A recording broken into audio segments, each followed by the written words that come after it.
On a vu les technologies des composants, le PCB qui nous a permis de lancer le TP sur le PCB.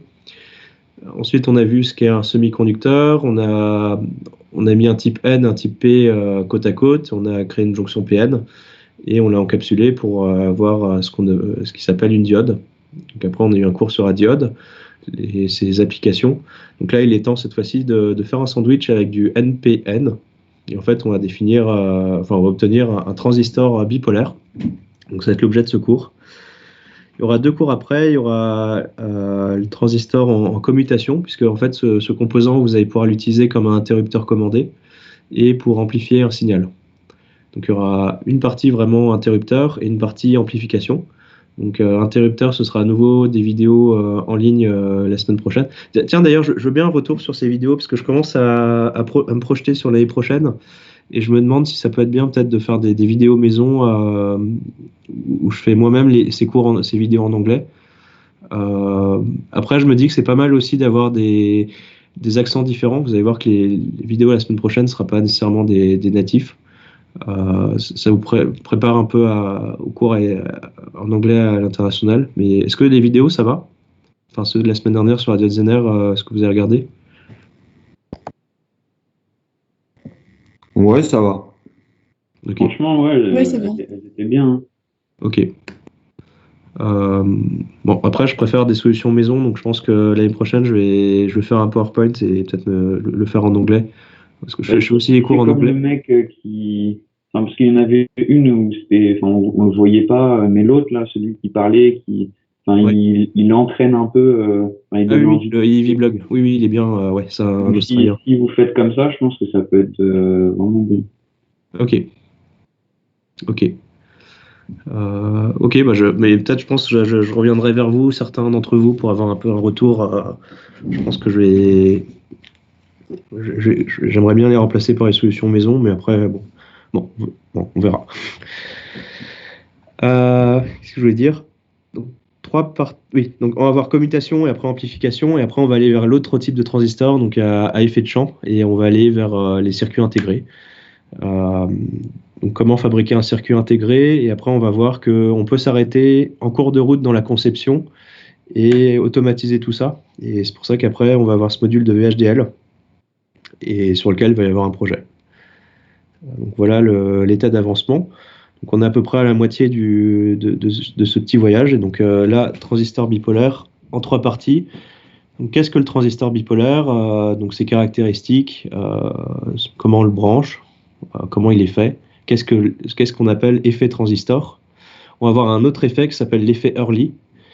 Donc je vais vous raconter tout ça. Ensuite, une partie sur la polarisation. Donc on va en particulier s'attarder sur le montage émetteur commun. Donc je vais vous dire ce que c'est. Donc pour amplifier des courants. Et on va voir qu'il y a différents montages pour bien avoir ce qu'on veut de manière stable. Et ensuite, une troisième partie sur la modélisation donc, du transistor, puisque comme pour l'AOP, vous avez vu le modèle réel de l'AOP, on a vu pour la diode, on a vu 3 modèles qui nous permettent de simplifier un peu les calculs. On peut faire la même chose aussi avec un transistor, et notamment utiliser le modèle d'Ebersmol. Vous allez voir, il y aura un exemple, hein, vous verrez un circuit un petit peu plus complexe qu'on peut très rapidement résoudre avec le modèle d'Ebersmol. Voilà. Première partie, donc transistor bipolaire, donc nouveau composant, qui a été inventé en 1947, ce qui a valu un prix Nobel presque une décennie après, et surtout donc 4 années avant qu'on maîtrise bien la fabrication et qu'on commence petit à petit à s'en servir. Donc, comme je vous l'ai dit, vous avez 2 applications principalement, donc soit on l'utilise en amplification, soit vous l'utilisez en tant qu'interrupteur commandé. Et comment on l'obtient? Bien, on l'obtient en accolant un semi-conducteur de type N lourdement dopé. C'est pour ça que j'ai écrit N+, ici, c'est plus dans le sens, c'est pas positif, mais c'est plus dans le sens très dopé. Donc vous allez avoir beaucoup d'électrons.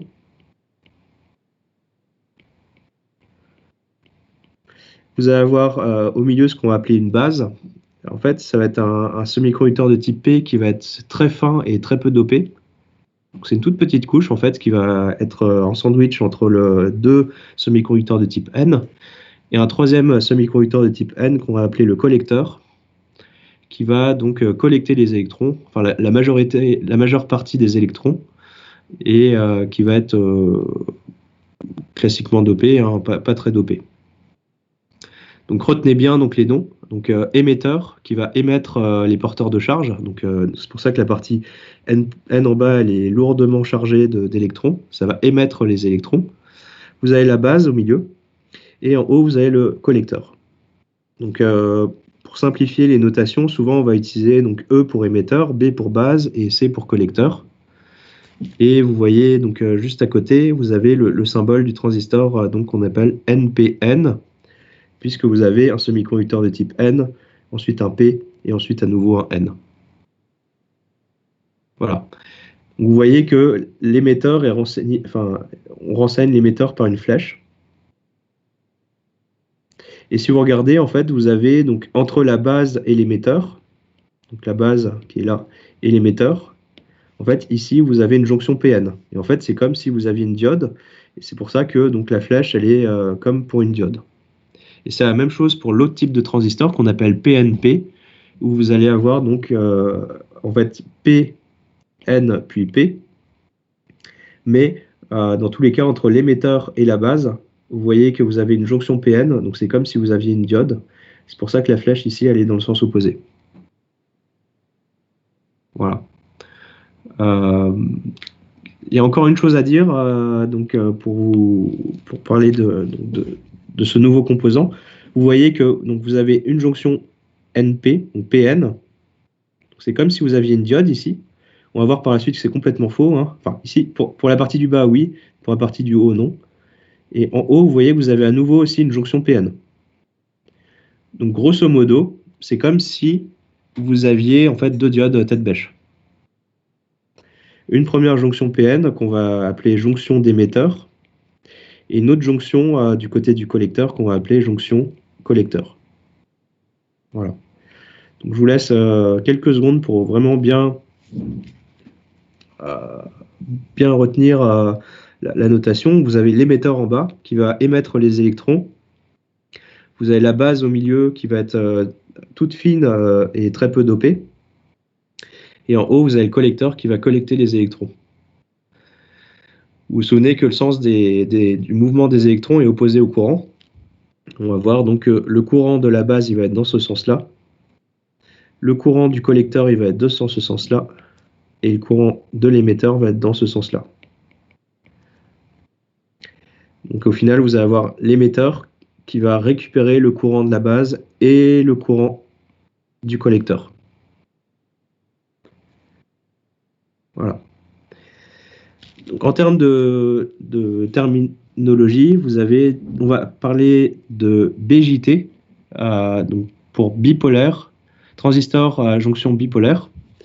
Donc, B pour bipolaire, puisque vous allez avoir des électrons et des trous qui vont participer à la conduction.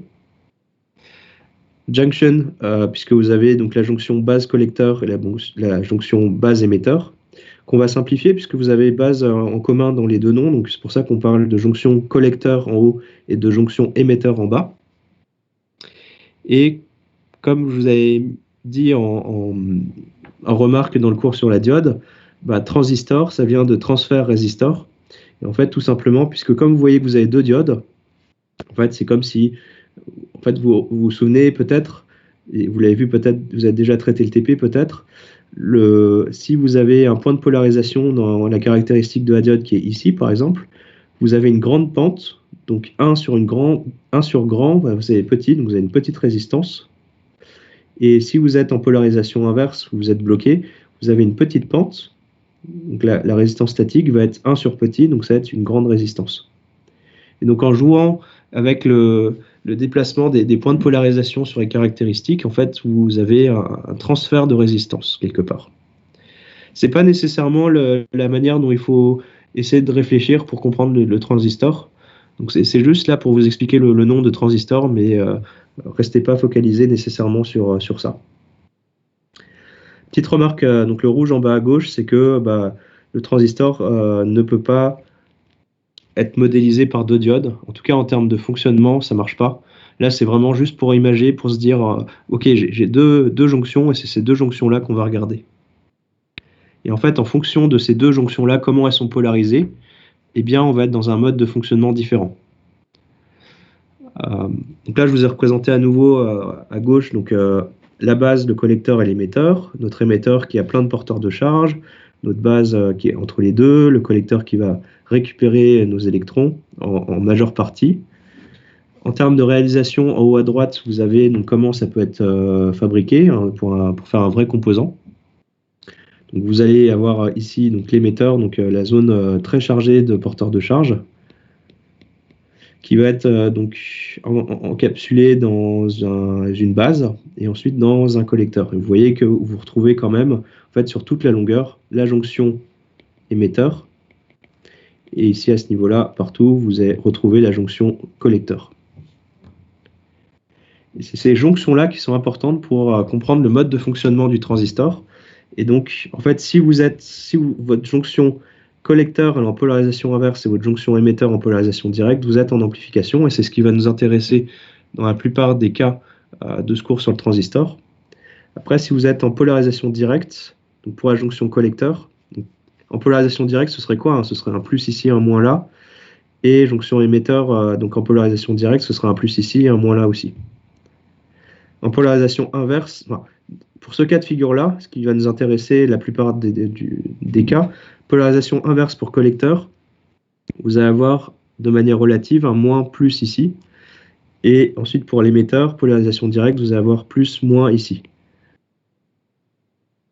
Ça, on va le voir, hein, vous allez avoir des exemples. Donc, en fait, juste à un coup d'œil, vous allez voir en fait quel est le mode de fonctionnement du transistor et comprendre si on joue en amplification ou en commutation, donc comme un interrupteur. Voilà, donc retenez, donc ce qu'il y a à retenir, donc c'est regarder en fait jonction collecteur et jonction émetteur. Selon comment elles sont polarisées, on va savoir quel est le mode de fonctionnement. Et donc si vous n'avez toujours pas compris, donc jonction de collecteur, polarisation inverse, jonction d'émetteur, polarisation directe. Ça va peut-être vous aider à le retenir. Donc ici, je voulais représenter d'une autre manière. Hein. Donc, soit il est bloqué, votre transistor. Donc, c'est quand vous êtes la jonction d'émetteur en polarisation inverse. Donc, en fait, si vous voyez, en fait, vous allez avoir votre courant IE qui va récupérer le courant IC et le courant IB. Donc, ici, il y a IB. Ici, il y a IC. Si la diode ici que vous avez, enfin la jonction que vous avez ici côté émetteur est en polarisation inverse, donc moins plus, bah, elle va être bloquée. Si elle est bloquée, bah, tout l'ensemble est bloqué, donc en fait, il n'y a aucun passage d'électrons possible. Donc l'analogie à mécaflux, ici, ça va être que tout est bloqué. Si on est en polarisation directe pour la jonction émetteur et inverse pour la jonction collecteur, en fait, vous allez pouvoir laisser passer plus ou moins le courant. Et en fait, on va voir que le courant de la base va piloter le courant du collecteur. En fait, suivant la valeur du courant de la base, vous allez laisser passer plus ou moins de courant au niveau du collecteur. Peut-être que vous restez encore sur une interrogation qui est mais pourquoi en fait la jonction au collecteur doit être en polarisation inverse? Parce que si on est en polarisation inverse, ça va tout bloquer.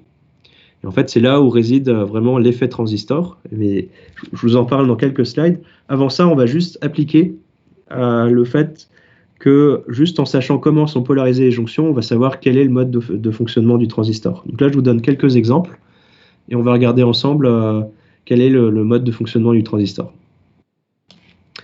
Donc, qu'est-ce qu'il y a à regarder? Je vous ai dit qu'il faut regarder donc, la jonction collecteur et la jonction émetteur. Donc, ce que je vous propose, c'est de regarder déjà la jonction collecteur. Alors, la jonction collecteur, elle est où? Donc, première étape, peut-être, quand on commence, ça va être donc de reconnaître où est la base, où est l'émetteur, où est le collecteur. Donc, l'émetteur, je vous ai dit, c'est là où il y a la flèche.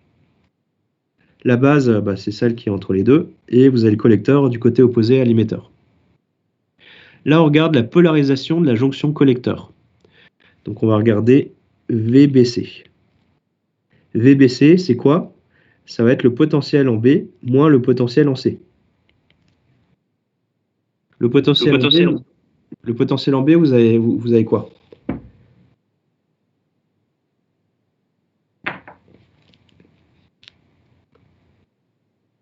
Ok, c'est comme l'amphi d'avant, vous n'allez pas m'aider. On a 2 volts. On a moins 2. En fait, Ah oui, moins 2 volts. Ouais. faites attention, donc, vous avez ici un générateur de tension continue qui délivre 2 volts, mais le pôle moins est là. Donc en final, du côté de la base, donc tout le potentiel qu'il y a sur ce fil-là, il va être au potentiel moins 2. Et C, c'est 0 comme il est sur la Terre? Exactement. Donc on a VB qui vaut moins 2, moins VC qui est relié à la masse, donc 0. Donc on a moins 2 qui est négatif, donc en polarisation inverse.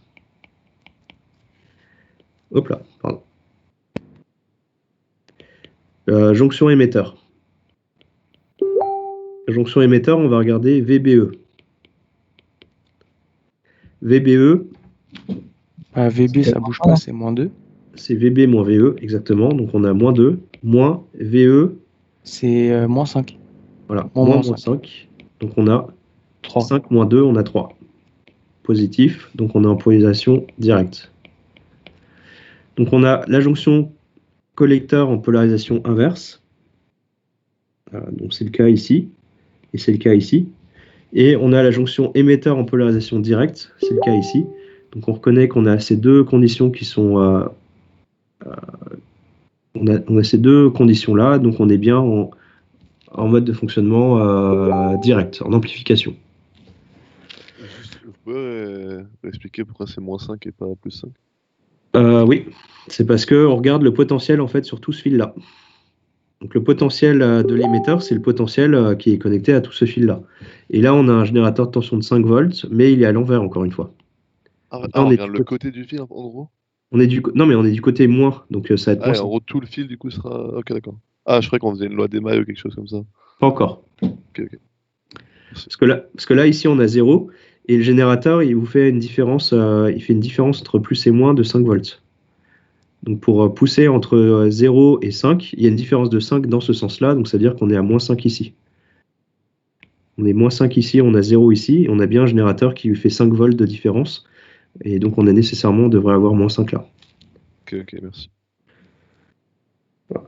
Donc il y a d'autres exemples, hein, vous pouvez regarder. Je pense sinon on va passer du temps, je pense qu'il y a rien de bien compliqué. Peut-être qu'on traite un deuxième, parce que là il y a 5 exemples. On va traiter un deuxième cas, peut-être par exemple le cas à droite. Donc dans l'ordre, qu'est-ce qu'on fait? Donc on regarde la jonction collecteur. Jonction collecteur, on va regarder donc VBC. VBC, c'est VB moins VC. VB, donc on reconnaît que la base elle est là, l'émetteur il est renseigné par la flèche, le collecteur est du côté opposé. VB ici, côté plus du générateur, on a 5. Ensuite, on a VC qui est du côté plus de ce générateur-là, on a 1. Donc 5 moins 1, on a 4 qui est positif. Donc on a une polarisation directe. Ensuite, on peut regarder la jonction émetteur. Donc, de l'autre côté, qu'est-ce qui se passe? On va regarder la tension VBE. VBE, c'est VB moins VE. VB, on l'avait, c'était 5. Et VE, ici, connecté à la masse, c'est 0. Donc on a 5 qui est positif aussi. On est en polarisation directe à nouveau. Si on a les deux jonctions en polarisation directe, on est dans le cas ici en vert, donc on est en saturation. Voilà. Donc juste en regardant rapidement les potentiels sur la base, le collecteur et l'émetteur, vous savez si de quoi vous avez affaire. Et tout le jeu après, ça va être, on va voir, donc dans cette deuxième partie sur la polarisation, ça va être de bien choisir ces tensions et même bien choisir les courants, si vous voulez bien choisir, amplifier un courant, pour avoir le bon mode de fonctionnement. Voilà, donc ça c'est les exemples. Donc pour le transistor PNP, donc qu'on ne traitera pas dans les TD, mais que je vous présente rapidement pour en dire deux mots.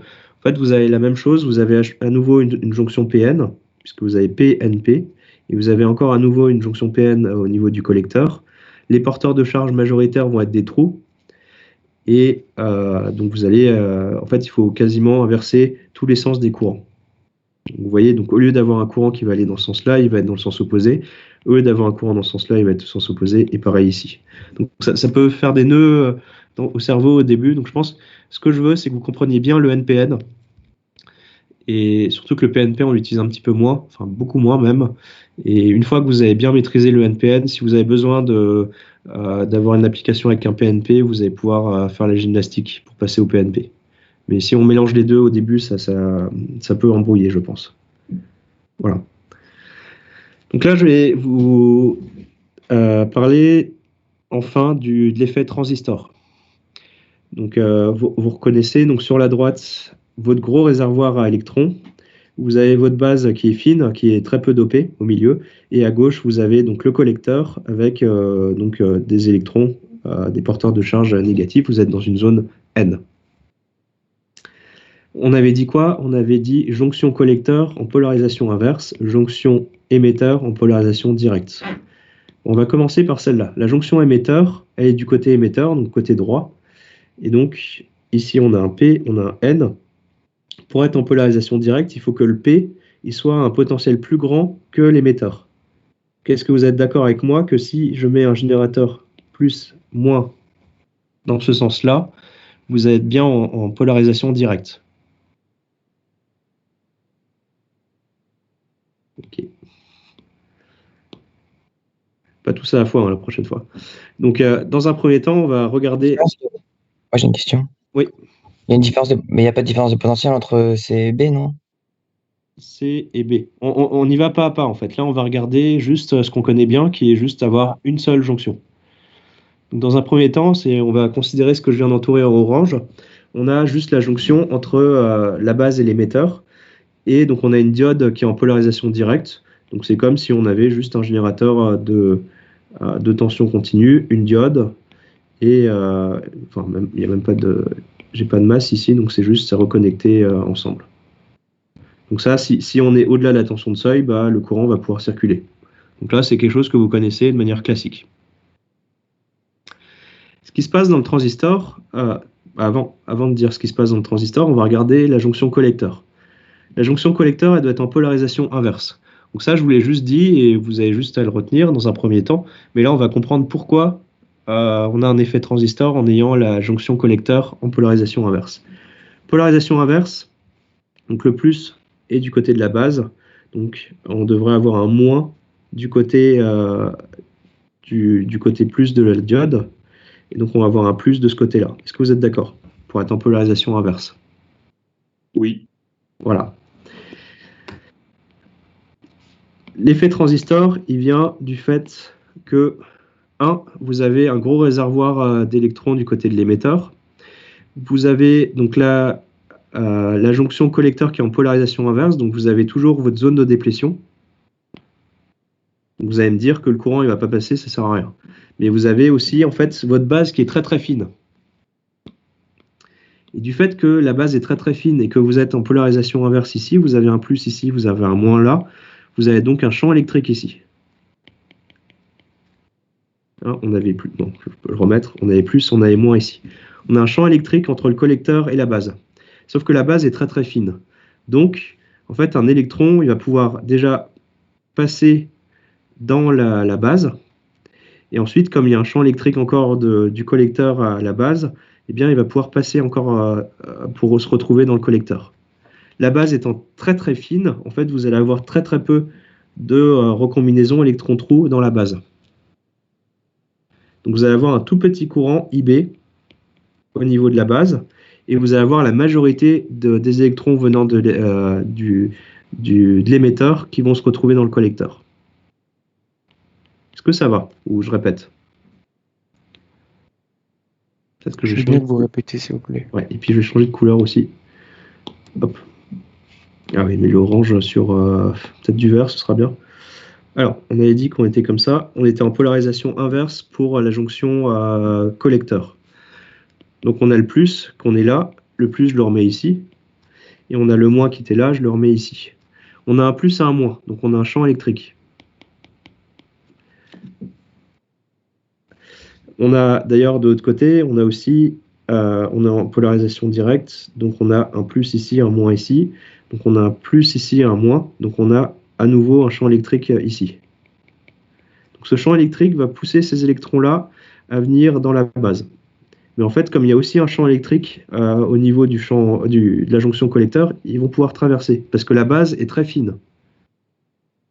C'est l'astuce du transistor. La base est très fine et l'émetteur est fortement dopé. Comme la base est très fine, mais qu'elle existe quand même, vous avez quand même quelques recombinaisons électrons-trous. Donc vous avez quand même une petite partie du courant qui va pouvoir repartir dans la base, enfin des électrons. Et comme le sens du courant il est opposé au déplacement, vous avez un petit courant de base, vous allez avoir un grand courant de collecteur. Ça va? Donc l'effet transistor vient du fait que vous avez un émetteur très dopé, avec plein de porteurs de charge, et vous avez une base qui est très fine.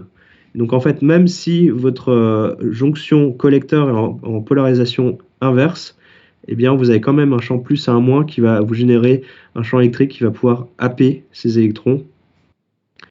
Et donc avoir que IE, vous allez avoir que IE, cette alpha, plutôt que vous allez avoir IC égale alpha IE, et alpha qui va être de l'ordre de 95% par exemple. Et vous allez avoir du côté de IB, vous allez avoir IB qui va être de l'ordre de 1 moins alpha, IE, vous allez avoir 5%.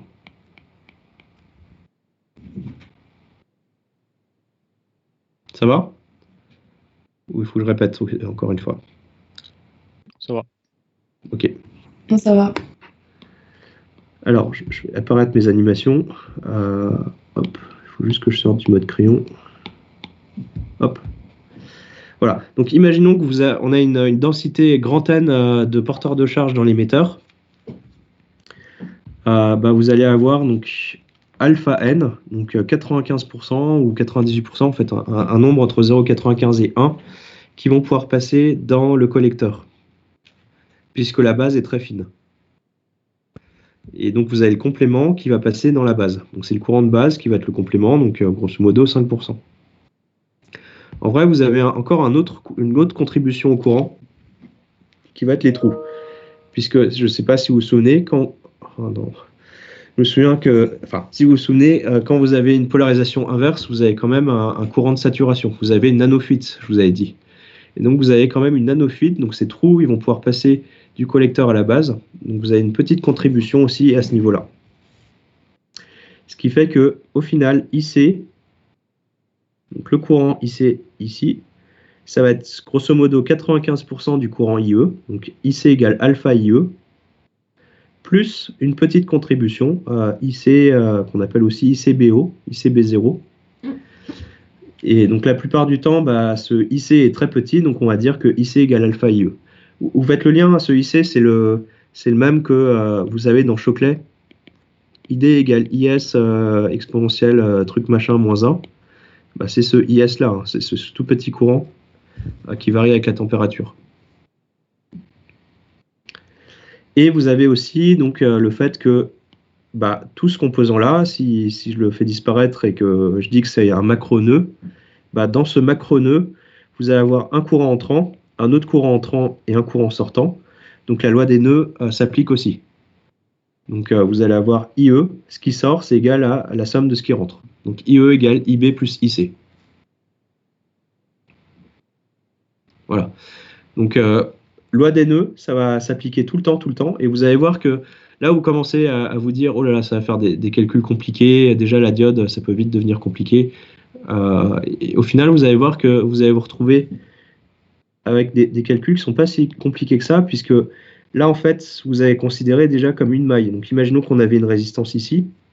En fait, vous allez pouvoir faire une loi des mailles ici. Vous allez avoir une autre maille ici, donc vous allez avoir une deuxième équation. Et puis après, vous allez pouvoir combiner ces deux mailles avec la loi des nœuds. Donc avec ce macronœud, vous allez avoir IE égale IB plus IC. Et donc tous les TD qui vont suivre, vous allez voir que c'est juste appliquer loi des mailles, loi des nœuds, et de prendre en considération le fait que vous avez une tension de seuil, donc de dire que par exemple VBE, il faudra le remplacer par 0,7 volts et le prendre en compte. Voilà. Et donc, pourquoi le fait de dire que ces deux diodes tête bêche, c'est complètement faux, puisque en fait vous avez ici, du fait que la base est toute fine, vous allez avoir une grande quantité d'électrons qui vont pouvoir passer, et en fait cette jonction-là va plutôt être remplaçable par un générateur commandé en courant, puisque IC égale alpha IE, d'où ce qu'on va appeler effet transistor. Donc que l'émetteur soit très dopé et que la base soit fine. Donc après ce transistor, vous allez pouvoir l'insérer dans différents circuits et on va avoir donc 3 montages qui vont s'appeler donc base commune, émetteur commun et collecteur commun. En fait, vous voyez que ces nominations, elles ont en commun le mot commun. Et donc pour le cas de la base commune, vous avez la base qui va être commune à ce qu'on va définir comme l'entrée et ce qu'on va définir ici comme sortie.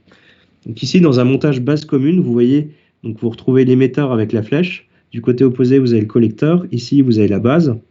Et donc, vous allez vous définir une tension d'entrée entre l'émetteur et la base, et la tension de sortie qui sera entre le collecteur et la base.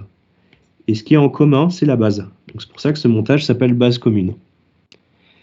Ici, pour le montage émetteur commun, et ça va être la majeure partie des exercices qu'on va traiter, puisque c'est vraiment le cas d'application principal pour ce composant.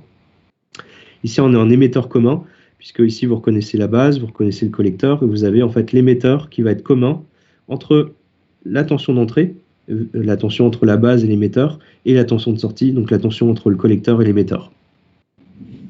Et donc pour le collecteur commun, c'est pareil, vous avez le collecteur qui est en commun. Et donc suivant en fait comment vous allez le brancher, ça va plutôt être déjà fait pour amplifier soit un courant, amplifier une tension, amplifier la puissance. Et la plupart des cas, vous allez voir qu'on va utiliser plutôt l'émetteur commun, mais comme je vous ai parlé de IC égale alpha IE, on va déjà commencer par regarder l'émetteur commun. La base commune. Pourquoi j'ai dit ça? Oui, c'est ça. On va regarder la base commune, pardon. Le lien entre IC et IE. Donc, base commune, vous avez la base qui est en commun à l'entrée et à la sortie. Donc, on la reconnaît ici, la base, elle est là. La tension d'entrée, ça va être entre l'émetteur et la base. Sauf que, donc pour que tout le monde s'aligne sur une même notation, en fait, on met la première lettre, en première lettre, le potentiel le plus élevé. Donc ici, c'est la base, comme jonction d'émetteur en polarisation directe, vous allez avoir la base qui va être du côté plus. Donc la première lettre, ça va être B, au lieu d'avoir EB. Et donc au final, si vous devez utiliser le mot VBE, vous regardez si vous avez un plus ici et un moins là. En fait, VBE, il est inverse. Donc, on va dire que la tension d'entrée, c'est moins VBE. Juste du fait que la première lettre doit être le potentiel le plus élevé. Donc, pour la sortie, c'est pareil. Vous allez avoir donc C qui va être au potentiel le plus élevé. Donc, ici, on va noter que la sortie, ça va être la tension VCB. Ce qui est remarqué ici, donc si vous regardez que la partie d'entrée ici, donc dans le circuit d'entrée, si on regarde, on a le courant d'entrée, c'est IE, et la tension d'entrée, c'est par rapport à VBE. Donc on peut tracer la caractéristique courant-tension de l'entrée. Donc on a tracé ici VBE sur l'axe des X et IE sur l'axe des Y. Et vous voyez qu'au final, comme vous avez une bonne vieille jonction PN, eh bien, vous avez un comportement de type Shockley, donc un comportement exponentiel. Une fois que vous avez figé IE, donc, en polarisant, vous allez voir que vous allez pouvoir faire une loi d'émail dans ce circuit d'entrée. Vous allez avoir une droite on va dire d'attaque, donc dans le circuit d'entrée. Vous allez pouvoir fixer votre point de polarisation. Et une fois que votre IE est fixé, comme vous avez IC égale alpha IE, en fait, vous allez vous figer sur une des caractéristiques. En fait, selon la valeur de IE, vous allez avoir une caractéristique différente sur la caractéristique de sortie, qui est donc ici IC, donc le courant de sortie, en fonction de la tension de sortie, donc VCB. Et une fois que vous avez figé quelle est la caractéristique, vous allez avoir une deuxième loi d'émail dans le circuit de sortie, qui va vous figer en fait votre droite de charge et qui va vous fixer votre point de fonctionnement dans la caractéristique de sortie. Est-ce que ça va? Bon. Là, ça paraît un peu brouillon. Donc vous voyez qu'il y a deux caractéristiques. En fait, on va jouer vraiment à où placer les points de fonctionnement sur les caractéristiques. Vous allez voir, il y aura plein d'exemples. Ça va être plus clair très bientôt, puisque il y a deux slides bientôt qui vont être en fonction des valeurs des résistances, comment vont varier les pentes de ces droites de charge et donc comment vont varier en fait les courants et tensions de sortie. Avant ça, je vais vous parler de l'effet Early. Et je comprends pas. En fait, j'ai pas sauvegardé en fait. Oui, c'est ça. Ok. Non, parce que j'ai changé les slides ce matin avant le premier CI. J'avais travaillé, bon, encore une fois, là, sur pas la version que j'ai changée. Bon, il n'y a pas grand-chose qui change, hein, mais c'est juste là, c'est peut-être pas très très clair de le faire comme ça. Donc l'effet Early, c'est quoi? Vous vous souvenez que donc, la jonction émetteur, elle est en polarisation directe. La jonction collecteur, elle est en polarisation inverse. Ok. Donc, si vous êtes en polarisation inverse, vous avez donc une zone de déplétion qui va être d'autant plus amplifiée, empirée, que votre potentiel sur le collecteur va être grand. Et en fait, comme vous avez la base qui est en commun entre la jonction collecteur et la jonction émetteur, plus vous allez empirer la zone de déplétion au niveau du collecteur, plus en fait vous allez manger la partie de la base restante pour la jonction émetteur. Enfin, juste pour la base. Si vous augmentez VC, vous allez avoir une zone de déplétion qui va être encore plus large. Et donc la partie de la base qui va être utilisable en fait pour votre courant IB va être encore plus petite. Donc au final, ça va être encore plus facile pour que le courant IE passe dans le collecteur. Enfin, les électrons de l'émetteur aillent dans le collecteur. Puisque la base va être plus fine, vous allez avoir moins de recombinaisons électron-trou dans la base. Et donc en augmentant VCB, en augmentant le potentiel du collecteur, en fait, vous allez augmenter IE. Et ça va se traduire sur la caractéristique. Au lieu d'avoir une classique exponentielle, eh bien, en augmentant VCB, vous allez avoir une caractéristique qui va être un petit peu plus raide. Voilà. Donc ça, en fait, et j'explique dans ce sens-là, en commençant par l'effet Early dans la caractéristique d'entrée dans la base commune, puisque vous allez voir qu'on va retrouver cet effet Early dans les caractéristiques, mais ce sera moins compréhensible. Là, on est plus proche je pense, de la physique. C'est mieux compréhensible de l'expliquer comme ça que de l'expliquer, vous allez voir quand je vais en reparler dans la caractéristique de sortie de l'émetteur commun. Est-ce que ça va, ça?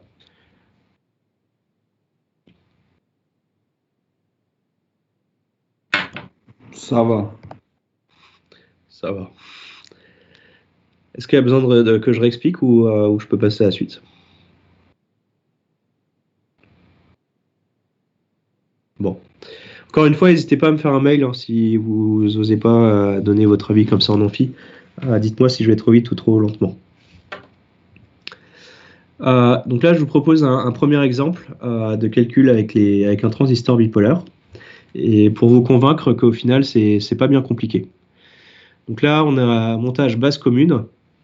Donc base commune, ça va amplifier la tension. Donc vous avez une tension d'entrée ici de 10 volts. En sortie, vous avez 20 volts. Ce que je veux vous faire calculer ici, c'est la tension VCB et le courant IC. Donc qu'est-ce qu'on peut faire pour commencer? Je vous ai dit que c'était un jeu de loi des mailles et de loi des nœuds. Ce que vous pouvez faire, c'est écrire la loi des mailles dans cette première maille. Soit vous le regardez dans ce sens-là, vous allez voir que c'est un peu tricky. On va le faire quand même. Et après, soit vous faites la loi des mailles dans l'autre sens, vous allez voir c'est beaucoup plus direct.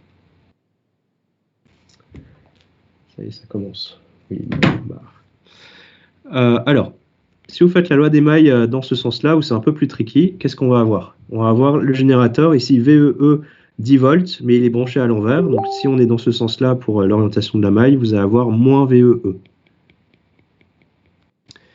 Ensuite, c'est moins, donc une fois qu'on a le générateur, ça va être moins tous les autres éléments du circuit. Donc moins. Ensuite, vous avez IE qui est dans le sens opposé. Donc vous allez encore avoir un signe moins. Et pour avoir donc la tension, quand vous avez courant et résistance, loi d'Ohm, U égale RI. Donc vous avez ici la tension aux bornes de RE qui va être moins RE IE.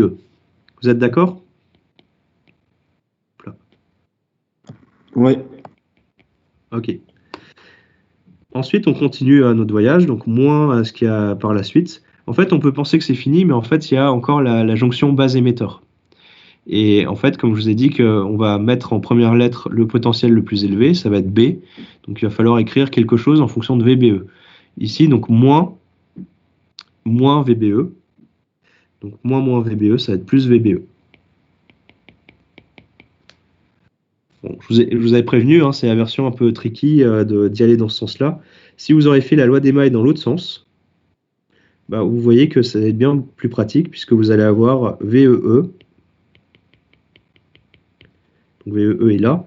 On part dans ce sens-là. Donc moins VBE, moins REIE. Voilà. Donc à vous de, ça vous avez déjà un petit peu joué avec les lois des mailles, lois des nœuds. À vous de voir dans quel sens il faut le faire pour que ce soit moins source d'erreur. C'est pas possible. Excusez-moi. Bon. Donc là, on veut calculer VCB. Est-ce qu'on a ce qu'il faut pour calculer VCB? Je ne suis pas sûr. Est-ce qu'on a autre chose à calculer? C'est IC. Est-ce qu'on va pouvoir calculer IC ici? Peut-être. Donc peut-être que là, déjà, comme on a IE dans cette équation-là, on a VBE qui est la tension de seuil d'une diode silicium, donc ça va être 0,7. Donc VBE, on l'a. RE, on l'a. Et VEE, c'est le générateur, donc on l'a. Donc ici, on peut déjà isoler IE et on va pouvoir obtenir IE. Donc on va le faire. Donc là, on va avoir donc il est côté positif, donc on va le laisser là. Donc on va avoir on va plutôt avoir IE égale VEE moins VBE sur RE. Et si vous faites l'application numérique, VEE ici c'était 10, moins VBE, la tension de seuil de la jonction BE, ça va être 0,7. Ce sera toujours du silicium hein, pour les transistors bipolaires. Et RE, ici RE, il vaut quoi? Il vaut 2,65K. Donc vous allez obtenir 3,5 milli. Voilà. Donc là, on a IE. Donc si vous vous souvenez, on avait comme équation tout à l'heure, c'était quoi la relation entre IC et IE? IC égale alpha IE, non? Exactement. Donc là, on va pouvoir. Donc là, on a appliqué la loi d'Emaille, on a obtenu IE. On a IC égale alpha IE. Donc directement, on peut appliquer. Donc ça va faire 0,97, puisqu'ici on donne alpha est 0,97, fois IE 3,5 milli. On va obtenir 3,4 milliampères. Je l'ai fait différemment dans l'autre groupe, mais là c'est plus direct, donc c'est peut-être mieux. Et après, ce que vous pouvez faire, vous connaissez IC, vous connaissez IE, on va calculer IB. Donc je vous rappelle que vous avez comme une macromaille, un macronœud ici au niveau du transistor. Donc vous avez les deux courants entrants, IC et IB, qui seront la somme des deux sera égale au courant sortant, donc IE. Donc vous avez IE égale IC plus IB. IC et IB, donc ici pour avoir IB, on voulait calculer IC, donc en fait il n'y a pas besoin d'aller plus loin. Peut-être que si vous allez en avoir besoin on va exprimer la maille de sortie, donc vous allez en avoir besoin de IB. Donc on va calculer IB. Donc IB, ça va faire quoi? Ça va faire IB, ça va faire IE moins IC. Donc application numérique, vous faites l'un moins l'autre. Donc vous allez trouver 105 microampères. Monsieur? Oui. Est-ce qu'on aurait pu prendre la loi des mailles sur l'autre maille, plutôt? On va le faire, puisqu'on n'a pas terminé. Là, on veut calculer VCB. Et VCB, tu vois que c'est dans la deuxième maille. D'accord. Donc là, on va le faire, on va pas se torturer l'esprit, on va y aller dans ce sens-là. Donc on voit que on peut écrire déjà VCC moins tout ce qui reste dans la maille. Donc qu'est-ce qui reste dans la maille? On a RCIC moins VCB. C est bien du côté du plus, donc on peut l'écrire dans ce sens-là. Donc moins VCB égale à 0. Et ce qu'on cherche, c'est VCB. Donc on va juste isoler VCB, puisque VCC, on l'a, RC, on l'a, et IC, on vient de le calculer précédemment. En fait, IE, on n'en avait pas besoin. VCB, c'est quoi? C'est donc VCC moins RCIC. Et donc ça va faire donc 20 moins RC 4K et IC 3,4 mA. Et là, on obtient 6,4 volts. Voilà. C'est un petit exemple, je pense, qui vous a convaincu que c'est pas parce qu'on a ce fameux nouveau composant en transistor que ça va être compliqué. En fait, ça va être juste un jeu de loi des mailles, loi des nœuds. Est-ce que ça va pour cet exemple? Oui. Ok. Juste, monsieur, vous pouvez m'expliquer pourquoi c'était égal à 0? Je n'ai pas compris. VCC moins RCIC. C'est la loi des mailles. Donc en fait, ici, on est dans cette maille-là. Donc tu prends le générateur, donc tu as VCC, moins toutes les tensions qu'il y a dans le reste. En fait, c'est la même chose que si tu écrivais VCC égale URC plus VCB, VBC, moins. Bon, peut-être que j'aurais pas dû me lancer comme ça. En fait, c'est la loi des mailles qu'on a fait dans cette maille-là. Ah oui, ok, d'accord, ok, je vois. Ok, je comprends. Ok. Donc là, j'ai fait une Simu Proteus. Vous voyez que si vous lancez une Simu Proteus, vous avez à peu près le même ordre de grandeur, mais en fait, encore une fois, donc c'est comme la diode dans votre TP1, vous avez dû la passer en modèle analogue au lieu de digital. En fait, suivant quel modèle on utilise pour les calculs derrière, parce que dans Proteus, en fait, il a l'air tout gentil, vous posez des composants et vous les connectez et il calcule tout. En fait, derrière, il y a toute une partie calcul numérique pour utiliser les modèles donc pour chacun des composants. Donc, ça va vous faire un système d'équations qui va être résolu numériquement. Et donc là, vous voyez que par exemple, là, j'ai lancé une simulation Proteus avec un transistor NPN. Donc là, j'ai pas spécifié en fait, mais il y a d'autres paramètres dans ce composant. Et notamment, je ne sais pas si vous vous souvenez, tout à l'heure, j'avais écrit EC égale alpha IE et plus ICBO. Ce petit courant de fuite. Donc vous vous doutez déjà que là, on a fait une simplification en écrivant IC égale alpha IE. Et en fait, vous voyez que là, j'ai trouvé VCB qui vaut 6,4 volts. Alors que là, dans la simulation, je trouve 6,54. Donc ça, c'est en fait suivant le niveau de complexité du modèle qui est utilisé. Je pense que dans Proteus, il y a moins d'approximations que ce qu'on vient de faire là. Mais c'est juste un message pour vous rappeler que si vous avez des exo-TD, ou même si vous n'avez pas des exo-TD ou vous dessinez n'importe quel circuit, après vous pouvez lancer une simulation et voir si ce que vous avez calculé est correct. Parlons du montage à émetteur commun. Donc, je vous rappelle ce qu'ils ont en commun, tous ces noms de montage, c'est que ils ont le nom du terminal qui est en commun entre l'entrée et la sortie. Donc, émetteur commun, vous allez avoir l'émetteur en commun à l'entrée et la sortie. Hop là. Vous avez donc le courant en entrée, c'est le courant de la base. Le courant de sortie, c'est le courant du collecteur. Ils sont toujours orientés de la même manière, de sorte à avoir IE égale IB plus IC. Donc ici, vous avez un courant négatif en sortie et vous avez un courant positif en entrée. Enfin, même on peut mettre un IC, suivant ce qu'on veut écrire, mais suivant dans quel sens on le regarde. Mais si on le regarde comme ça, en fait, ça va être un moins IC. Ce que je veux dire ici, c'est que donc, la tension d'entrée, ça va être VBE. Donc, vous avez ici B qui va être du potentiel plus. Donc ici, la tension d'entrée, ça va être VBE. Et ici, la tension de sortie, ça va être VCE. Donc on va regarder quelle est la caractéristique d'entrée pour VBE en fonction de IB. Et après, on va regarder quelle est la caractéristique de sortie, donc VCE, en fonction de IC. Donc, caractéristique d'entrée. Ah oui, non, c'est pas ce que je voulais faire. Bon, caractéristique d'entrée, je peux vous la tracer quand même. Donc, ça va faire qu'en entrée, vous allez mettre la tension, VBE. Vous voyez que vous avez une diode, donc vous avez un comportement de diode.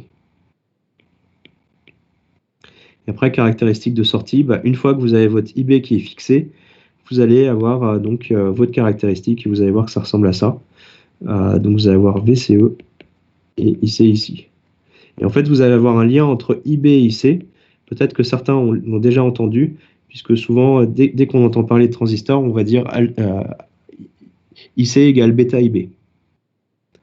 Sauf que là, je vais vous le démontrer, puisque pour l'instant, on n'a parlé que de alpha, puisque je vous ai parlé de l'effet transistor en partant de alpha. Donc si je vous parle de bêta, ça va être vraiment un cheveu sur la soupe.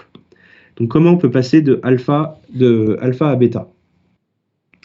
Ici, ce qu'on peut commencer à faire, c'est rappeler ce qu'on avait récupéré avant. Donc c'était IC égale alpha IE plus ICBO.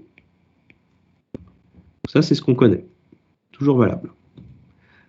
Une autre expression qui est toujours valable, c'est la loi des nœuds. Donc ici, courant sortant IE et deux courants entrants, donc IB et IC. Ce qu'on va faire, c'est qu'on va remplacer donc IE de la première expression par ce IE qui est là. Donc on va avoir IC égale alpha, IB plus IC, plus ICBO. On peut développer et faire passer le alpha IC que vous avez là de l'autre côté. Bon, je vais le faire en deux fois. Hein. Vous avez donc IC moins alpha IC égale alpha IB plus ICBO. J'ai juste fait passer ce IC de l'autre côté. Donc au final, vous avez 1 moins alpha fois IC égale alpha IB plus ICBO. Vous êtes toujours avec moi? Jusque-là, ça va. Ok. Oui. Donc là, ce qu'on veut, c'est isoler IC, puisque c'est le courant de sortie de notre montage. Donc IC, on l'isole, donc on fait passer le 1 moins alpha de l'autre côté. On a alpha sur 1 moins alpha fois IB, plus 1 sur 1 moins alpha fois ICBO. Et c'est ce terme alpha sur 1 moins alpha qu'on va appeler bêta maintenant. En fait, c'est juste pour s'alléger les notations. On peut très bien continuer à travailler qu'avec alpha, mais bon, ça va vite devenir des expressions un petit peu lourdes si on se trimballe des alpha sur 1 moins alpha, etc. Ici, ce 1 sur 1 moins alpha, on peut aussi se le simplifier, donc on va regarder. Alors, si on a 1 sur 1 moins alpha, ce qu'on a envie de faire, c'est peut-être faire apparaître l'unité. Donc on va rajouter au numérateur plus alpha moins alpha. Donc là, j'ai rien fait, j'ai juste rajouté plus alpha moins alpha. Cet ensemble de ces deux nombres vaut 0. Sauf qu'on reconnaît du 1 moins alpha au numérateur. Donc c'est comme si on avait du 1 moins alpha plus alpha, le tout sur 1 moins alpha. Donc au final, c'est comme si on avait du 1 moins alpha sur 1 moins alpha. Et en fait, c'est comme si on avait 1 moins bêta. Non, ça va pas, je veux un plus. C'est comme si on avait 1 plus, pardon. 1 plus bêta. On est bon? Donc en fait, 1 moins alpha, c'est égal à bêta plus 1.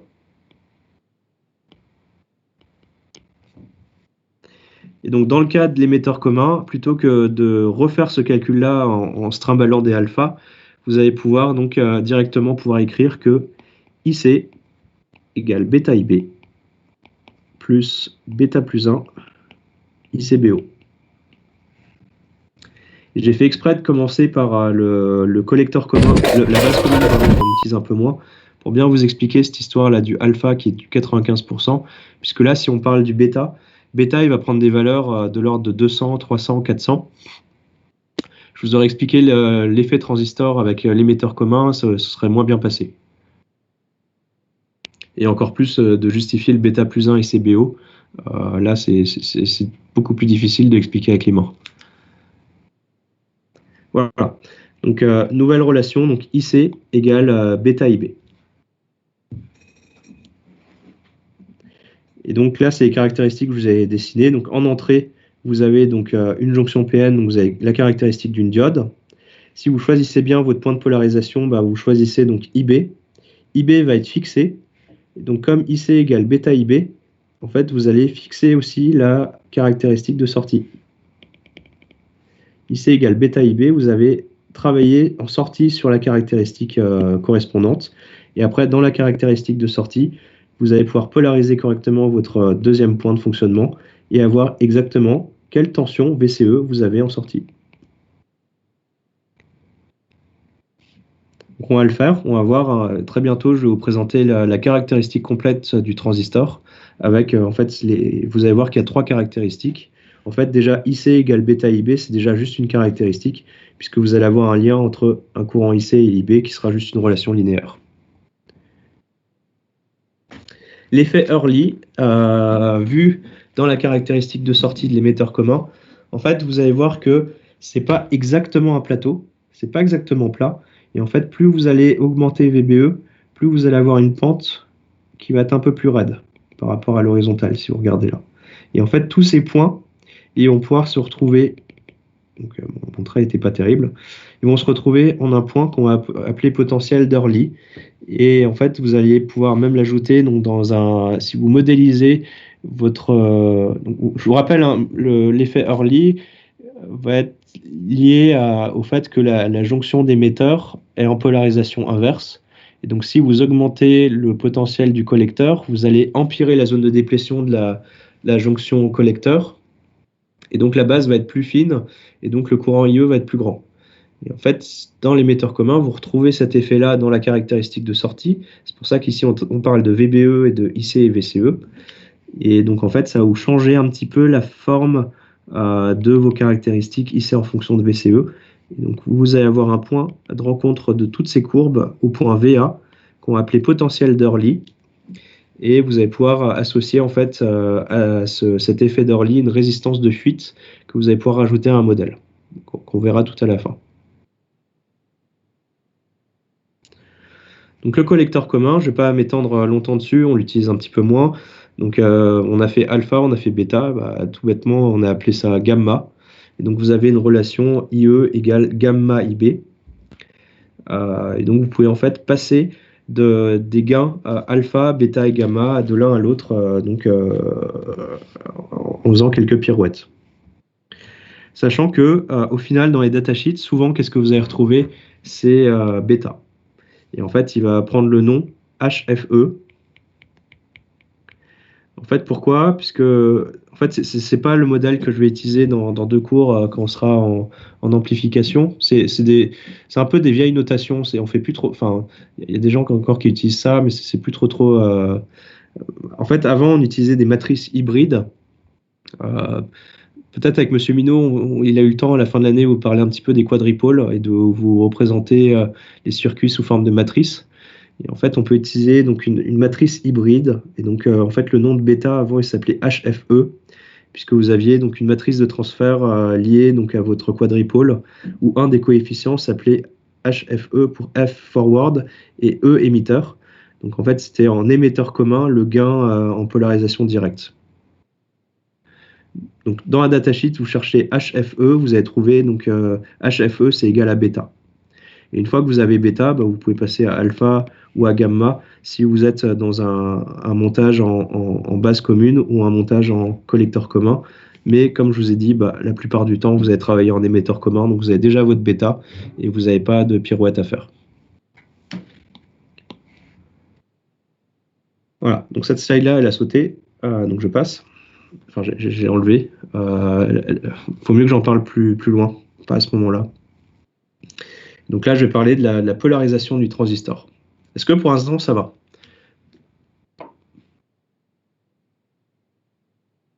Oui. Oui. Ok, top.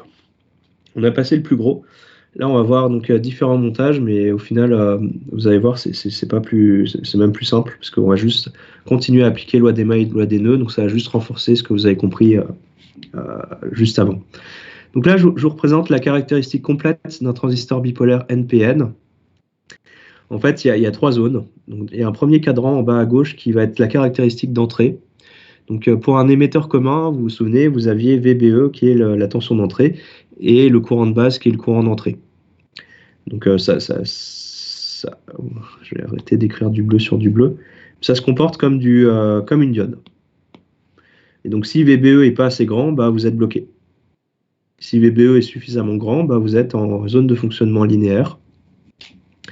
Et donc, vous allez avoir pour un point, selon comment vous allez polariser, non, c'est pas dans ce sens-là, c'est dans l'autre sens, selon comment vous allez polariser votre circuit d'entrée, donc grâce à la maille d'entrée, vous allez fixer un point de fonctionnement. Ce point de fonctionnement va vous fixer un IB. Vous avez un certain IB. Ici, dans la caractéristique dite de transfert, c'est le lien entre IC et IB. Vous vous souvenez que IC égale bêta IB. Donc vous avez juste une relation linéaire entre IC et IB. Vous aviez IB qui était fixé, donc ça détermine directement IC. Une fois que vous avez IC, donc, en fait, ça va vous déterminer exactement aussi votre caractéristique de sortie, qui va être celle-là, qui est un petit peu pentue à cause de l'effet Hurley. Et après, donc, dans la caractéristique dite de sortie, donc la tension de sortie, le courant de sortie, selon comment vous avez polarisé votre maille de sortie, vous allez fixer votre point de polarisation et donc vous allez fixer en fait VCE, donc la tension de sortie. Donc voilà, plus propre, peut-être qu'il faut que j'arrête de gribouiller, ce sera plus propre comme ça. Donc vous voyez, donc, dans la maille d'entrée, vous allez avoir l'équation de la droite d'attaque, et dans la maille de sortie, vous avez la droite de charge. Et en fait, dans la maille de sortie, vous avez le collecteur, et donc ça va être votre résistance de collecteur qui va vous régler en fait la tension, puisqu'en fait ça va vous changer la pente ici. On va le voir, hein, je vais vous mettre en équation. En fait, vous pouvez vous imaginer que si on change la pente grâce à la valeur de RC, en fait, vous allez avoir un point de polarisation qui peut se balader là, ou là, ou là, ou là-bas, et donc votre tension de sortie VCE va changer. Et donc dans la caractéristique d'entrée, on va jouer plutôt avec la résistance RB pour changer donc le point de polarisation en entrée. Donc changer IB. Donc on va pouvoir se balader, donc être ici, ou être là, ou être là-bas. Donc vous allez pouvoir choisir votre courant de sortie en choisissant RB et choisir votre tension de sortie en choisissant bien RC. Donc, à partir de maintenant, je vais vous parler de 3 circuits dits de polarisation, donc justement pour mettre en œuvre ces polarisations pour choisir donc le courant de sortie IC et la tension de sortie VCE. Et donc le premier s'appelle polarisation fixe. Vous voyez, donc vous avez tout bêtement juste une résistance sur la base et une résistance sur le collecteur. Et donc on va juste choisir, dimensionner en fait les résistances RB et RC. Au passage, les TD, vous avez vu, j'essaye de les tourner plutôt dans le sens où vous poussez à savoir concevoir quelque chose et pas vous donner un circuit compliqué et quel est le courant à tel endroit. Donc, vous allez voir, donc pour les TD sur le transistor, souvent ça va être dimensionner RB et RC de telle sorte à ce qu'on amplifie le courant d'un facteur 2 ou des choses comme ça. Un autre circuit, ça va être la polarisation par résistance de collecteur. Donc, vous voyez que c'est ce circuit-là, quoi. Et après, on va voir qu'il y a encore mieux. C'est le circuit de polarisation par pont. Et après, je vais conclure, je vais vous dire dans quel cas on va utiliser plutôt cette polarisation-là et dans quel cas on va utiliser cette polarisation-là.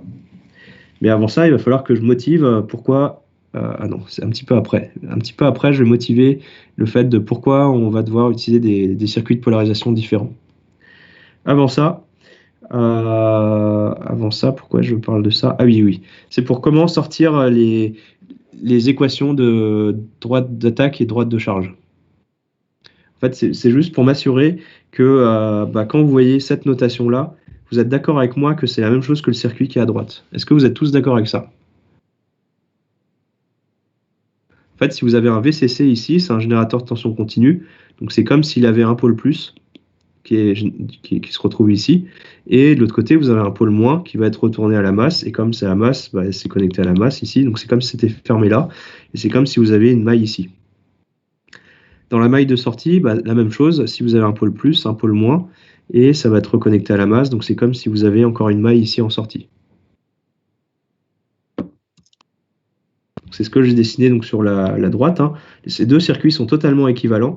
C'est juste pour alléger l'écriture. Vous voyez qu'à gauche, je n'ai pas représenté à nouveau les grosses mailles. Et vous allez voir qu'il n'y a pas besoin de la petite roulette pour apprendre à... Enfin, là, c'est comme la petite roulette pour apprendre à faire du vélo. Vous allez voir qu'on peut y aller directement.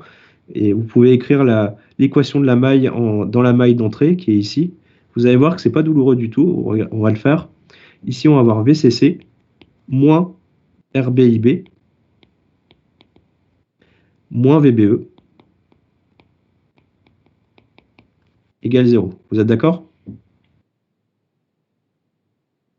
Oui. Dans la maille de sortie, vous avez la même chose. Vous allez pouvoir juste suivre le chemin entre VCC et le retour à la masse.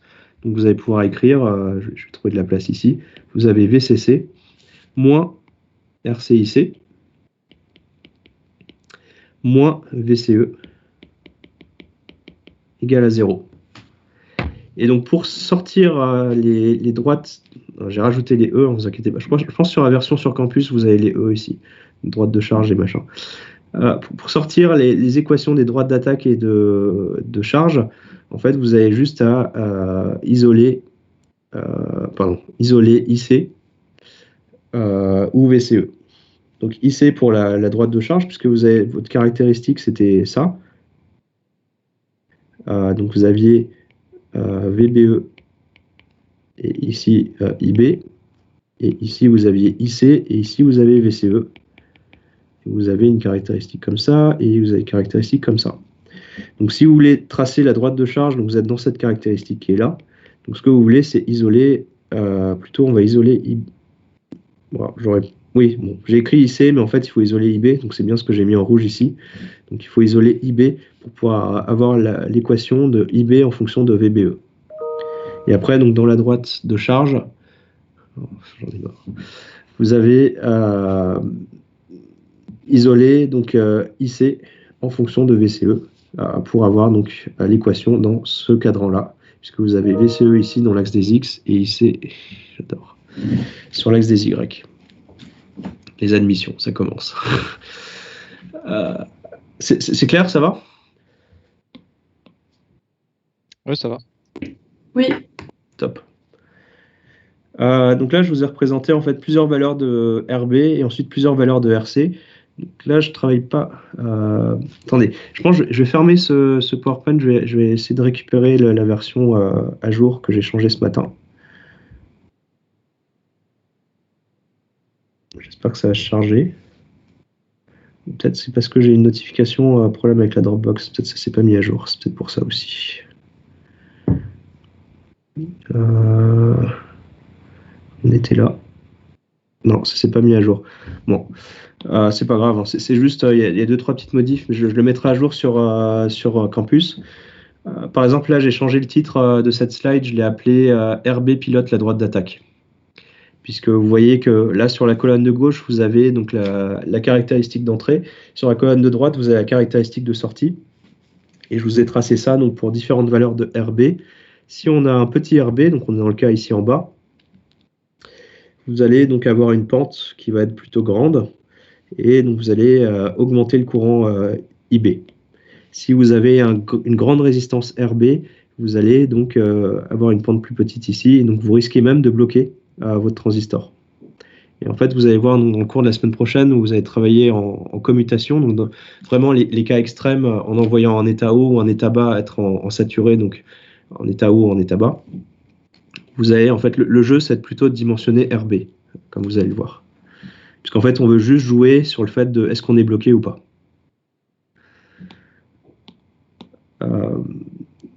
Donc ici, en fait, l'idée, c'est vraiment que RB pilote IC. Puisque RB, il va choisir IB, et comme IC égale bêta IB, en fait, en choisissant RB, vous allez fixer IC. Bon, vous l'avez vu, hein, que donc, RB change la pente rouge ici, donc ça change le point ici, donc ça change IB. Et comme IC égale bêta IB, en fait, comme vous avez fixé IB, en fait, c'est comme si RB il pilotait IC. Ensuite, dans la caractéristique de sortie, même chose. Ici, j'ai mis RB fixe et j'ai fait varier RC. Donc, si j'ai RC qui est petit, vous allez avoir une grande pente ici. Et si vous avez RC qui est plus grand, vous allez avoir une plus petite pente. Et en fait, tout bêtement, vous voyez que en changeant la pente, vous changez l'emplacement de votre point de polarisation sur la caractéristique de sortie. Et en fait, vous changez la tension de sortie VCE.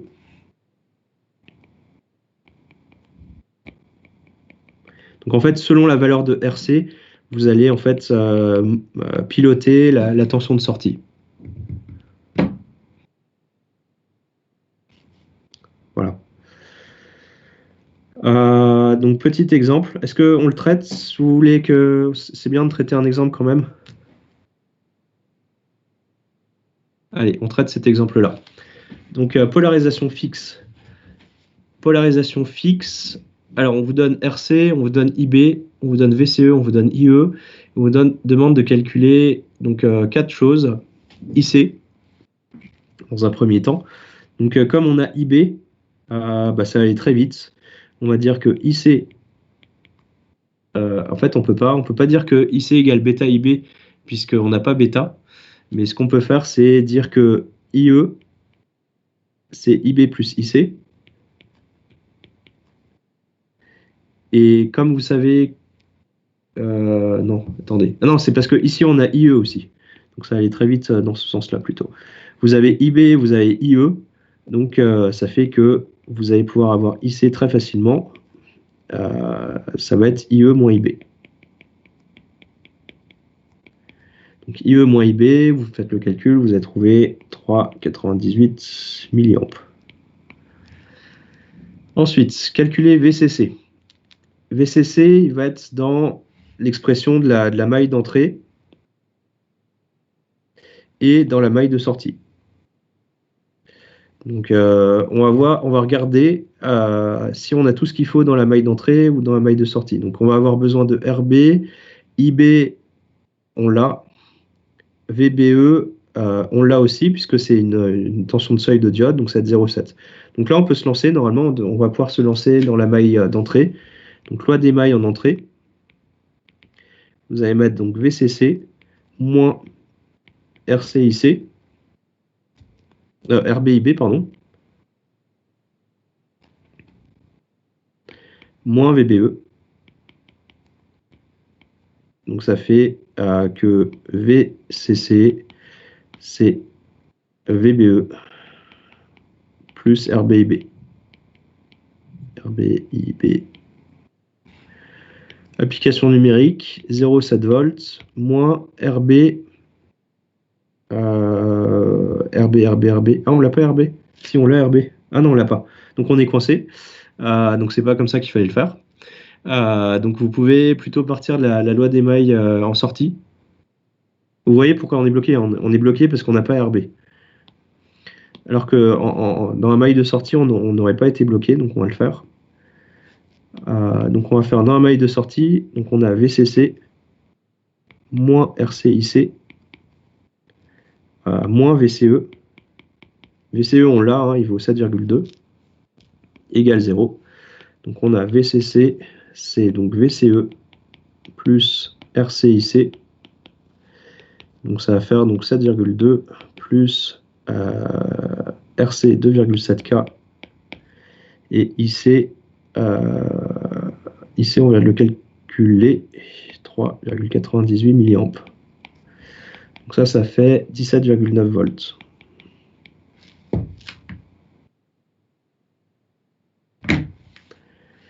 Ok, maintenant on veut bêta. Bêta, c'est facile, on a IC égale bêta IB. Donc, comme on a IC et on a IB, on va avoir bêta égale donc IC sur IB. Donc IC, on l'avait, c'est 3,98 milliampes.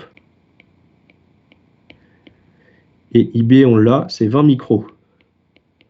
Remarquez à quel point IB va être des courants petits. Hein.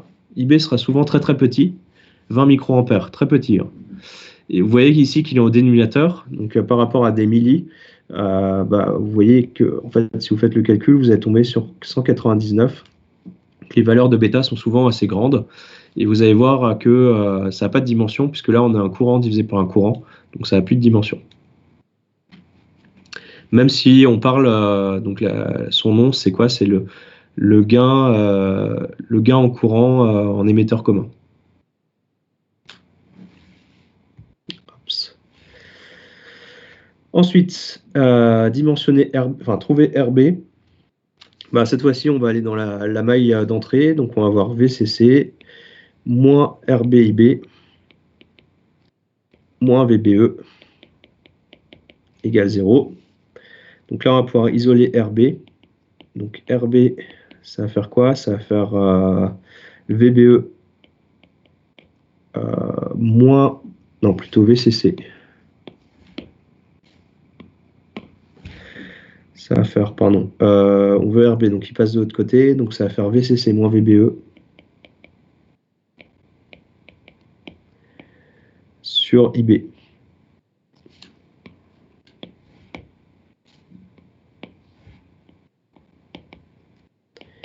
Donc là, vous avez trouvé 860 kg. Voilà. Donc voilà, pour ce premier exemple de polarisation fixe. Je regarde juste l'heure. On a commencé quand et il reste combien de temps? Ok, bon, encore une fois, je suis très long. J'espère que la cadence ça va. À chaque fois, je sais pas si je parle trop ou si je prévois plus que ce qu'il faut, j'en sais rien, mais à chaque fois, le temps passe trop vite. Donc voilà un premier exemple pour la polarisation fixe. Donc vous avez encore un autre exemple, si vous voulez vous entraîner, vous en avez encore dans le poly-TD. Juste un mot sur la température, et ça va en fait motiver le fait d'avoir d'autres circuits de polarisation. Parce que le problème en fait, c'est que si on est en polarisation fixe, vous allez avoir vous avez IC égale bêta IB, et en fait votre tension VCE elle va aussi dépendre de bêta. Et le problème avec bêta, c'est que premièrement, les manufactureurs ne vont pas pouvoir assurer une reproductibilité exacte de bêta. Donc si vous prenez dans un tiroir, donc vous avez plusieurs transistors, même vous pouvez comparer, vous avez un transistor BJT dans votre kit. Si vous comparez les valeurs de bêta, vous n'allez pas nécessairement tomber sur la même valeur. Et donc ça, c'est un premier problème. Et un deuxième problème, c'est que ça va varier avec la température. En fait, si vous augmentez la température, vous allez avoir plus de porteurs de charge qui vont pouvoir participer à la conduction. Et donc le rapport IC sur IB, il va grandir. Puisque c'est principalement ce qui vient, ça va être IC qui va grandir, puisque l'émetteur, il va avoir plus de porteurs de charge qui vont pouvoir passer dans le collecteur, et donc IC va grandir. Et la même chose en fait dans le courant de fuite, ICBO va aussi augmenter. Donc ça c'est aussi une courbe que j'ai sortie d'un article que j'ai trouvé. Vous augmentez la température, bêta augmente. Donc ça c'est un vrai problème. Imaginons que vous voulez amplifier un courant, et c'est une application par exemple sur un drone. Ce drone il va monter en altitude, il va faire froid, et votre bêta il va baisser. Et donc les amplifications de courant vont pas bien marcher. Donc ce qu'il faudra, c'est avoir des circuits qui font en sorte qu'on n'ait pas bêta, qu'on soit pas proportionnel à bêta. D'où en fait l'idée d'avoir d'autres circuits. Donc, par exemple, la polarisation fixe avec une résistance d'émetteur. Donc vous allez vous dire, ok, ça sert à quoi de mettre une résistance ici sur l'émetteur? En fait, si vous faites le calcul, vous allez voir, c'est exactement la même chose. Donc, je passe là, ici. Vous allez voir ici qu'on tombe sur IC égale ce bazar. Et dans ce bazar-là, vous voyez que vous avez bêta en haut et bêta plus 1 en bas. Bêta, c'est à peu près égal à bêta plus 1. Vous êtes d'accord avec moi que mon bêta, par exemple, il vaut 200. S'il vaut 201, ça ne change pas beaucoup de choses. Donc si on fait cette première hypothèse, et enfin c'est pas cette première simplification, et si on est dans le cas où bêta RE est bien plus grand que RB, ce qui ferait que RB il serait négligeable ici, eh bien on pourrait se retrouver à avoir donc des bêtas qui peuvent se simplifier en haut et en bas.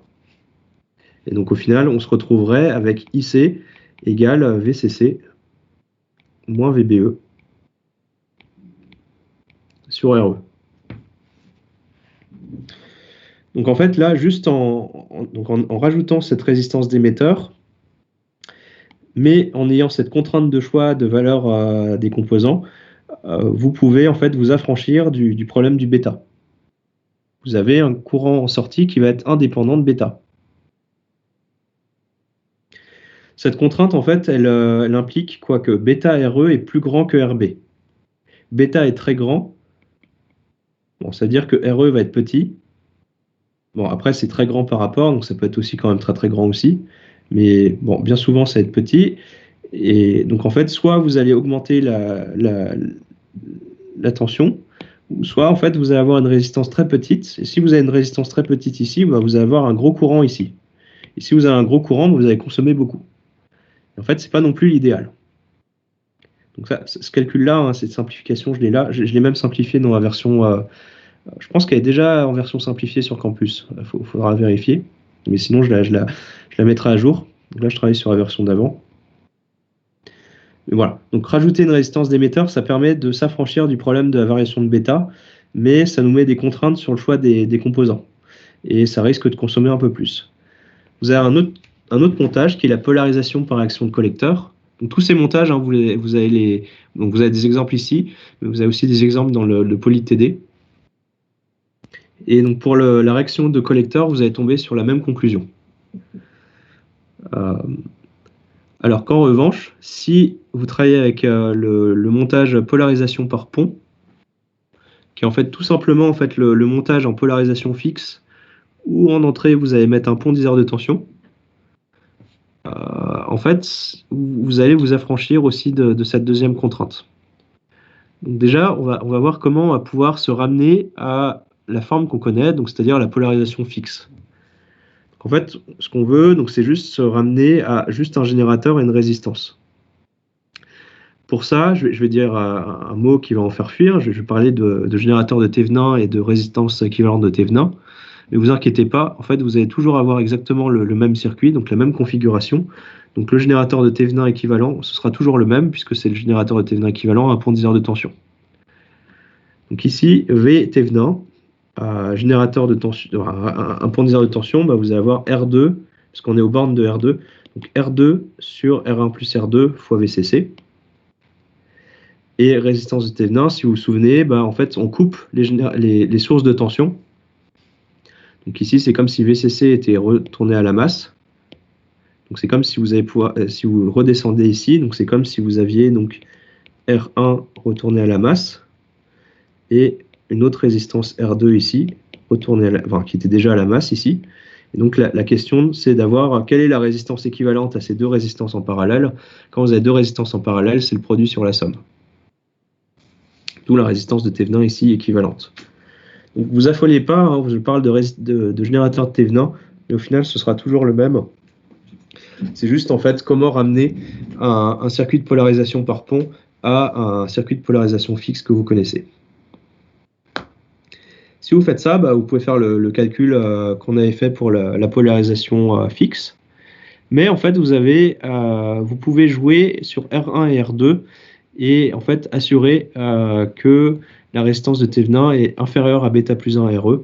Et en fait, vous avez un degré de liberté de plus qui fait que vous n'avez pas nécessairement besoin d'avoir des faibles résistances et donc vous n'avez pas une consommation électrique excessive. Donc pour une amplification, pour un signal, pour une amplification de signal, on va privilégier ce montage de polarisation par pont. Alors que si vous êtes en commutation, donc dans le cas d'un interrupteur piloté, on va plutôt utiliser la polarisation par contre-réaction de collecteur ou avec juste une résistance d'émetteur. Donc ça va être le cours de la semaine prochaine. Et pour l'amplification des signaux, donc pas ici comme continu comme ici, ce sera dans 2 semaines. Donc, je vous mets donc 2-3 slides par rapport au cours de la semaine prochaine, hein, comme pour la diode Zener. En fait, vous allez travailler en commutation.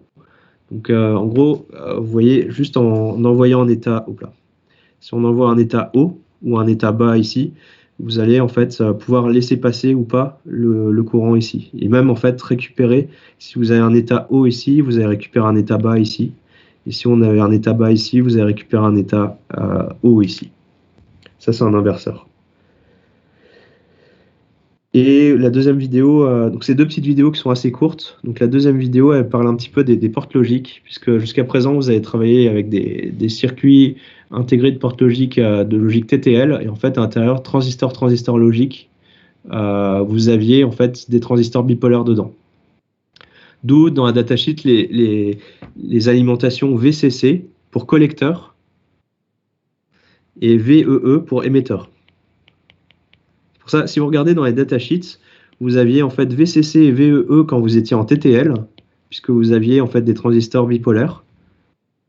Et en fait, on va voir après quand on va parler des transistors à effet de champ, donc ça va être la technologie CMOS. Vous allez avoir donc une grille, un drain et une source, donc une source à porteur de charge. Et donc, vous allez avoir VSS et VDD. Donc, juste en regardant en fait aussi la datasheet, vous allez savoir en fait quel type de transistors sont à l'intérieur de vos portes logiques. Ou votre AOP, enfin, c'est pas que porte logique, hein, au circuit intégré. D'autres circuits, donc un et, il faut absolument que le premier soit passant et aussi le deuxième pour pouvoir ramener cet état haut en sortie. Donc, d'où en fait le branchement en série, ou en parallèle, si c'est une porte OU, c'est l'un ou l'autre va laisser passer un état haut en sortie. Donc ça, c'est plus une parenthèse parce que en fait, on va plutôt vers de la CMOS qui va consommer moins et qui va mieux réagir en temps. Et notamment, on va voir ça plus en détail dans le cours 9 sur les circuits intégrés en logique CMOS. Donc là, c'est plus une parenthèse hein, pour les circuits logiques avec les transistors BJT. Et cette parenthèse sera un petit peu plus appuyée la semaine prochaine avec la deuxième vidéo. Donc là, pareil, c'est une parenthèse. Vous avez donc un exemple. Ça peut peut-être vous servir sur CE Cup. Comment piloter une charge à une tension plus élevée, un courant plus élevé avec une Arduino. Puisque votre Arduino, elle va vous sortir 40 mA max. Et si vous cherchez à tirer plus, elle va reset. Donc là, vous pouvez regarder en fait dans la datasheet d'un transistor, par exemple le 2N2222 que vous avez dans votre kit, comment faire les calculs pour dimensionner donc, les résistances pour pouvoir piloter une charge en commutation. Donc ça, c'est lié au cours de la semaine prochaine, hein, encore une fois. Il me reste 2 minutes pour vous parler du modèle d'Ebersmoll. Et en fait, si vous vous souvenez, en fait, je vous avais dit qu'on peut voir en fait le transistor NPN comme 2 diodes tête bêche. Une qui est en polarisation directe, une qui est en polarisation inverse. Polarisation inverse, je vous avais dit, c'est pas vrai. En fait, vous avez un générateur de courant commandé. C'est pour ça que c'est un losange et c'est pas un rond, puisque vous avez un courant qui dépend d'un autre courant. Et vous aviez IC égale alpha IE.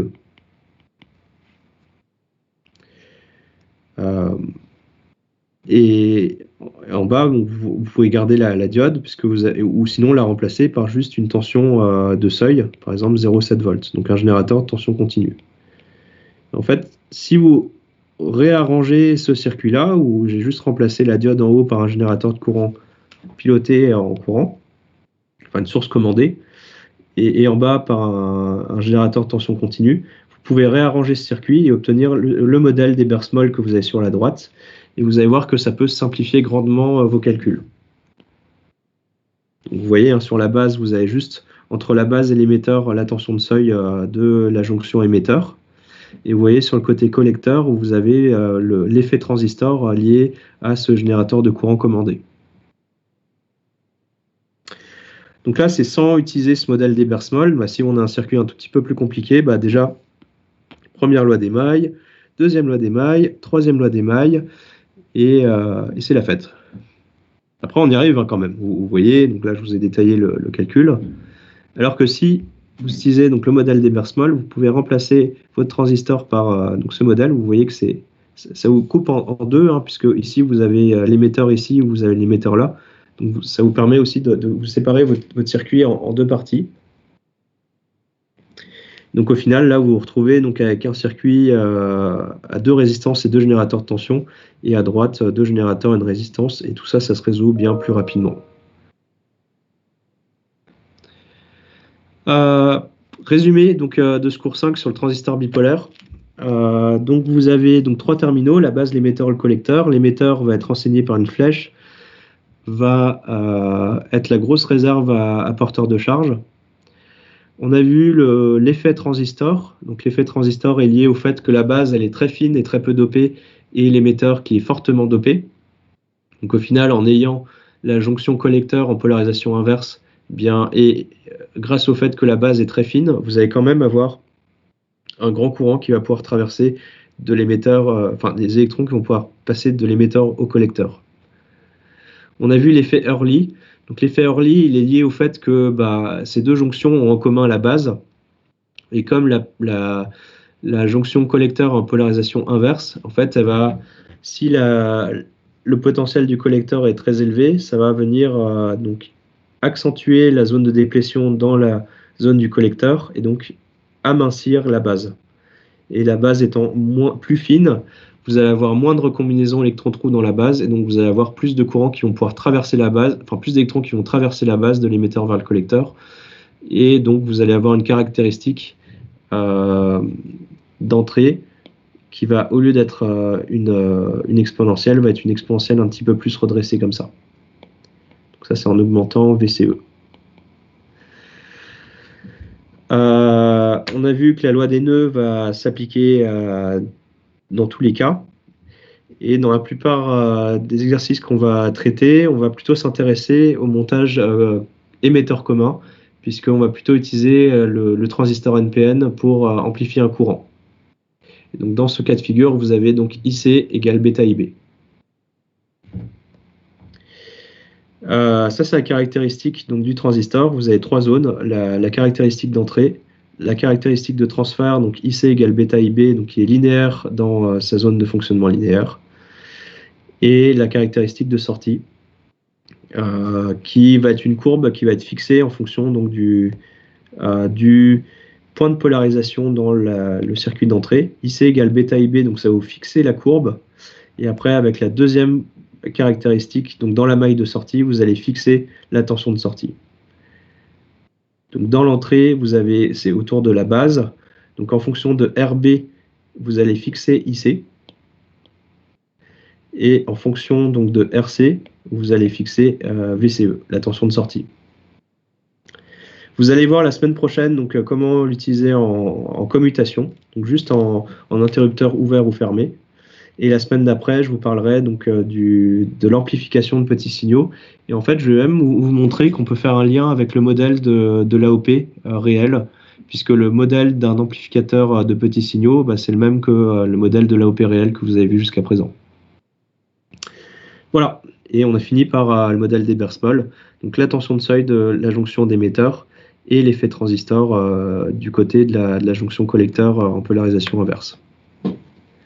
Est-ce qu'il y a des questions? Est-ce que ça allait? Oui, ça va.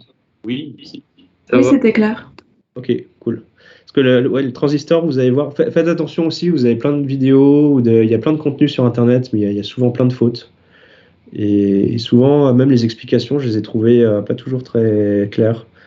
J'ai essayé de récupérer un peu des bouts d'explications, enfin, l'ordre pour expliquer les choses pour que ce soit à peu près clair. J'espère que c'était à peu près le cas. Et donc dès la semaine prochaine, donc vous avez le TP sur redressement, donc la diode en régime alternatif, et vous allez avoir le premier TD donc sur le transistor. Voilà. Donc on se retrouve dans 2 semaines. Donc la semaine prochaine, vous avez à nouveau une vidéo donc sur le transistor en commutation. Voilà. Pas d'autres questions, des remarques?